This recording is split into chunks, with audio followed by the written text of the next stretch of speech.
ইনশাআল্লাহ।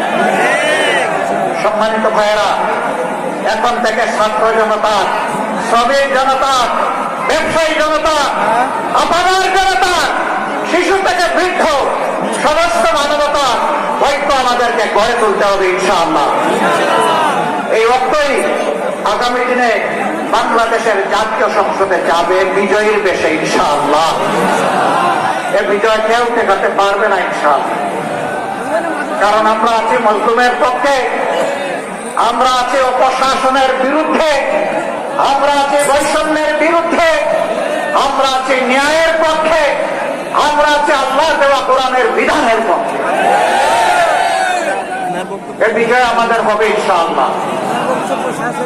সম্মানিত ভাইয়েরা, কেউ কেউ জাতির মধ্যে হিংসা সৃষ্টি করে জাতিকে বিভিন্নভাবে বিভক্ত করতে চায়।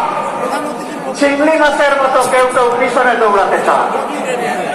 আপনারা চিংড়ি মাছের চাষের এলাকার মানুষ খুব ভালো করে জানেন, চিংড়ি যখন দৌড়ায় সামনের দিকে পথ খুঁজে পায় না, শুধু পিছনের দিকে।